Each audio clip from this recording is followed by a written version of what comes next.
Inquiry is really hard to do well. So how do we do it? I think we need a few routines and templates and things in place so that students are familiar with how do I do this thing, no matter what content we're doing. So I'm going to show you a couple things to consider as you're supporting teachers and coaching teachers to be able to do all the inquiry things. Here we go. Last week's video on investigating history, I talked about a workshop agenda. You'll have noticed in day 2, one of the specific things was to have a focus inquiry routine. A focus inquiry routine.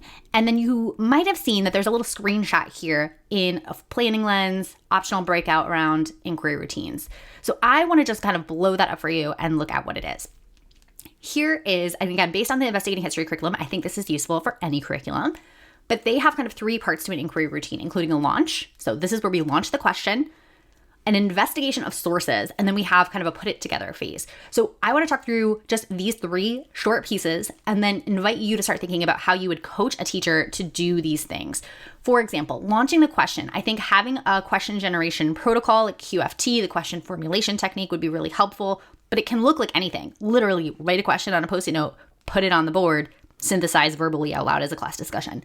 Whatever it is, having a protocol for generating questions I think is really powerful. I also think specifically related to integrating justice and the Hill model and thinking about all of these pieces that are kind of the underlying principles of the investigating history curriculum, like culturally affirming pedagogies and civic engagement and current world relevance and human connections, all the things.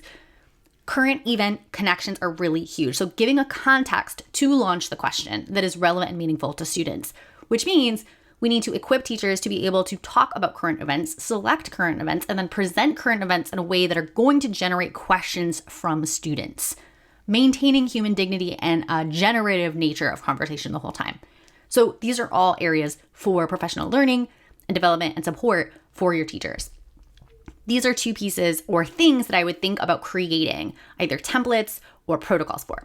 Next, we have students, once they have the question, select a question, either as a class, a small group, or an individual, and then we investigate, which means we need to either locate or use existing sources to be able to investigate that question. For this, I would use text-based protocols. This might be something like see, think, wonder. Here's what I see. Here's what I think about it. Here's what I wonder about it.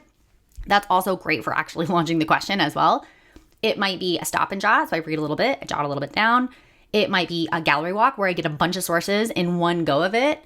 And then I use a graphic organizer to be able to arrange my ideas. Whatever it is, you probably have those. Your teachers probably have those. You might have your school favorites or the classroom favorites. Grab these, any related worksheets, co-create those, develop a resource bank, and share them. And that way, anytime students are investigating sources, teachers have a go-to to be able to invite them on that journey. If there's any students finding their own sources, depending on the grade level or the time point of the year, students might be able to go get their own sources.